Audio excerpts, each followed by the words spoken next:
Nos encontramos en el exterior de la parroquia. Como decía, se trata de una iglesia renacentista con retablo barroco, cuyo autor es Pablo Legó. Y de aquí cabe destacar también la capilla del Sagrario y la bautismal. En ella se localiza una tabla, obra de Alejo Fernández Alemán, y que pertenecía a un retablo que se encontraba en la ermita del Santo Cristo de la Antigua, patrón de la localidad. En el exterior encontramos una ventana con la inscripción que recoge el famoso terremoto de Lisboa de 1755, que aquí destruyó gran parte de la localidad.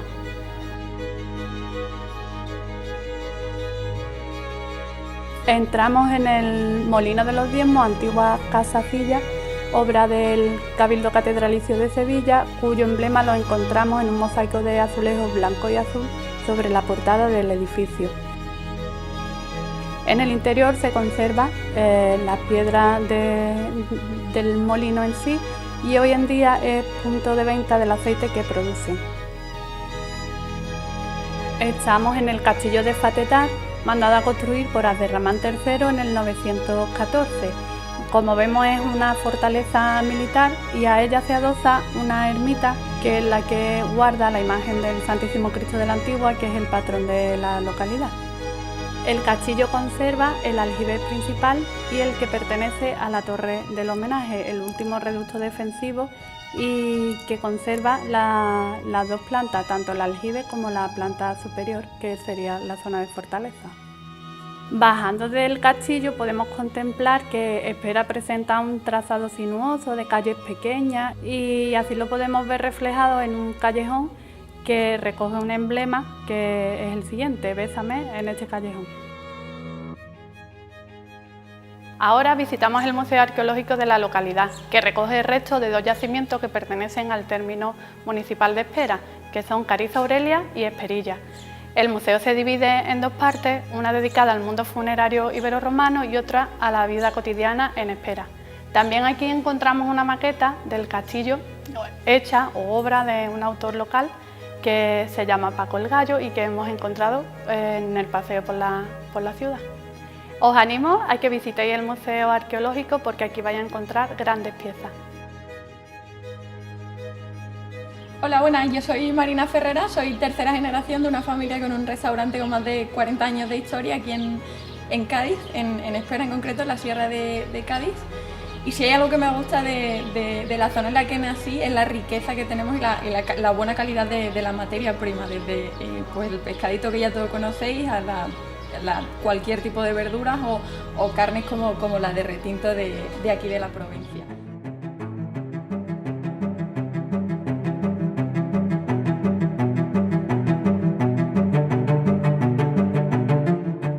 En el corazón de la Sierra de Cádiz nos encontramos un pueblo con centenares de años de historia, Villamartín, un lugar de transición entre la campiña y la sierra por el cual atraviesan los ríos Guadalete y Serracín. El municipio actual fue fundado el 4 de febrero de 1503 mediante la Carta Puebla o Carta Fundacional otorgada por la ciudad de Sevilla a un grupo de 118 vecinos procedentes en su mayoría de los pueblos circundantes.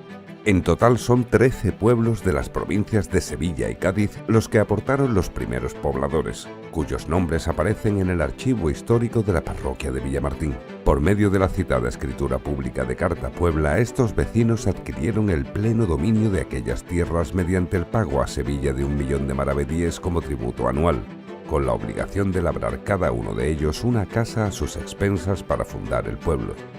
Para saber un poco más del pueblo hemos hablado con uno de los vecinos con más conocimientos de la historia de Villamartín. Hola, buenas tardes. Mi nombre es Sebastián Pavón. Soy natural de Villamartín desde toda la vida. Nací aquí y aquí espero terminar mis últimos días de vida. Mi profesión es maestro de escuela, donde he ejercido siempre aquí en este pueblo. Y tuve el honor de ser comisario del 5º centenario de la Fundación de Villamartín. Los pueblos de la Sierra de Cádiz, en este caso Villamartín, que es la cabecera de la comarca de esta sierra, cruce de camino importantísimo, ya que por aquí pasa la Cañada Real de Sevilla-Ubrique-Gibraltar, que pasa por la puerta de nuestro ayuntamiento, y otros caminos importantes, como la de Cádiz-Ronda, hizo que este lugar, que además tiene unas tierras agrícolas inmejorables, pues fuera lugar donde los asentamientos se dieron desde el comienzo, desde que el ser humano deja de ser cazador-recolector y se convierte en agricultor y ganadero. Desplazándonos al edificio más antiguo del casco urbano de la localidad, llegamos a la iglesia parroquial de Villamartín, la parroquia de Nuestra Señora de las Virtudes, que data de años después de la fundación del pueblo en 1503, teniendo constancia de que se construye en 1520. Su primera traza, de estilo mudéjar, ocupaba algo más de la mitad de lo que es actualmente, llegando hasta la capilla del Sagrario y continuando a partir de 1560, cuando se amplía debido a la gran influencia del Renacimiento, marcando un contraste clarísimo en la arquitectura del templo. En su interior destaca el gran retablo mayor que ocupa la nave central, sin decorar ni pintar. Se aleja de los estándares aportándole un estilo único, teniendo además unas dimensiones dignas de una catedral. La iglesia ha pertenecido al Cabildo Catedralicio hasta la década de los 80, al igual que Villamartín, que lo fue hasta 1818, cuando se hizo la nueva reestructuración provincial. En cuanto a gastronomía, hemos querido hablar con uno de los restaurantes más conocidos de la zona. Hola, soy Maribel Clavijo, de Restaurante Los Cazadores de Villamartín. Pertenecemos a la Sierra de Cádiz. Aquí llevamos 27 años ya, empezamos de nuevo desde novio con el restaurante y todavía estamos aquí. Hemos pasado malos momentos, claro está. La pandemia es uno de ellos, pero gracias a Dios estamos remontando otra vez. Viene mucha gente de fuera, extranjeros, a buscar nuestra comida típica y nada, empezamos más jóvenes. Yo no tenía tanta experiencia, pero vamos, aquí seguimos al pie del cañón. En las cercanías encontramos la hacienda El Rosalejo, un cortijo típico andaluz en el cual ha vivido la familia Ahumada desde el siglo XVII. Actualmente habitado por Javier Chico de Guzmán y Girón, sexto duque de Ahumada. Un complejo que desde sus salones hasta sus bodegas conserva el espíritu colonial de su primera construcción, combinándolo con un estilo más actual y moderno. Podemos pasear desde sus arcos de arte mudéjar hasta sus amplios jardines. Además posee innumerables historias, como cuando durante la Guerra de la Independencia el edificio principal, construido en el siglo XVIII sobre un caserío con lagar y molino de aceite, sufrió un gran deterioro y sirvió de refugio de guerrilleros, o cuando se redactó el reglamento de la Guardia Civil en 1844. Actualmente, no solo se puede encontrar hospedaje de primera calidad para una escapada rural, sino que este oasis en mitad de la sierra posee una amplia oferta de planes al aire libre.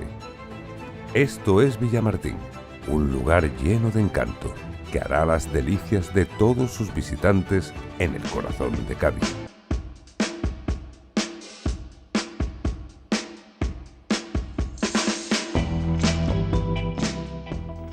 Pues buenos días, me llamo Miguel Sevillano y soy el artífice de este edificio que podéis aquí contemplar, ¿no? Pues, podría deciros que es un edificio de estilo neoclásico en su, digamos, apariencia arquitectónica, y luego está el elemento barroco en la decoración de las bóvedas, ¿no? Luego también podéis ver una representación, una retrospectiva de mi obra a lo largo del tiempo. Y también, pues, realmente deciros que es un lugar especial, que es un lugar que, digamos, está, como yo le dije a una persona, digamos que he roto la línea del tiempo, ¿no? Porque es un edificio completamente anacrónico, en el sentido de que este edificio no pertenece a esta época, ¿no? Digamos que su concepción o su idea se hubiese construido en el siglo XVII o en el siglo XVIII, ¿no? Pero aquí tienes un edificio que es un palacio, es un museo y al mismo tiempo también es una galería de arte, ¿no?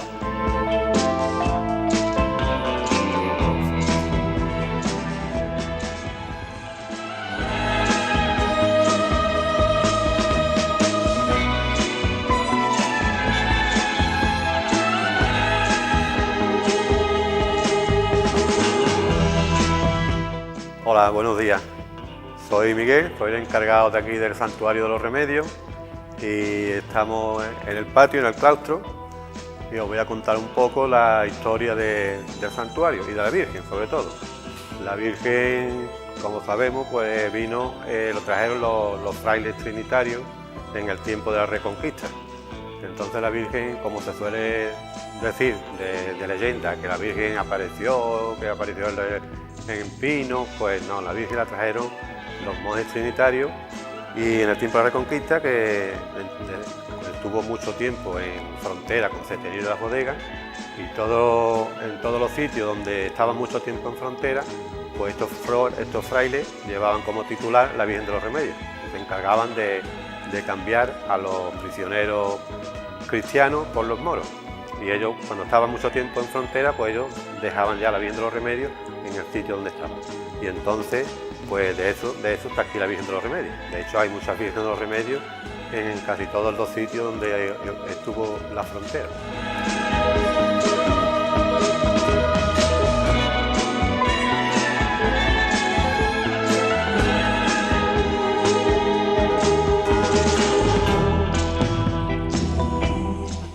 Buenos días, estamos aquí en la parroquia de Olvera. Me llamo Javier y soy el párroco de este pueblo, de la parroquia de Nuestra Señora de la Encarnación y glorioso Patriarca San José.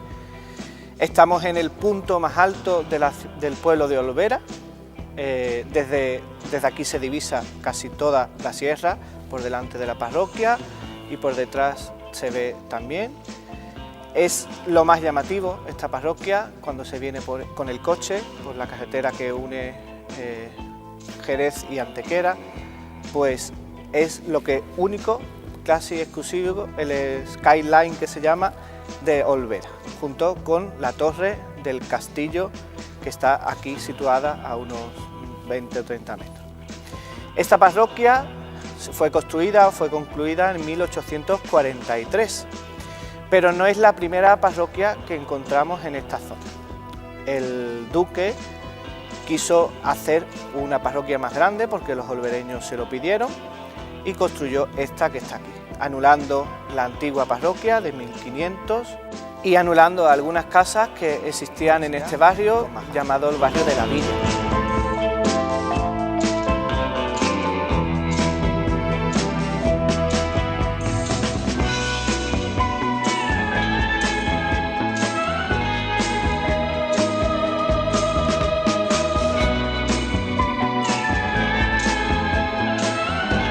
Bueno, ahora nos encontramos en el cementerio parroquial también de Olvera. Sigue siendo la parte más alta, se encuentra junto a la parroquia, en la plaza de la villa, la plaza de la iglesia. Es un cementerio muy antiguo porque se localiza dentro de las murallas de la antigua fortaleza de Olvera, de la época de los moros y de los cristianos. Y es un cementerio que ha ganado uno de los premios como cementerio más bonito de España. Es un lugar de paz, obviamente, porque no hay mejor lugar de paz que un cementerio.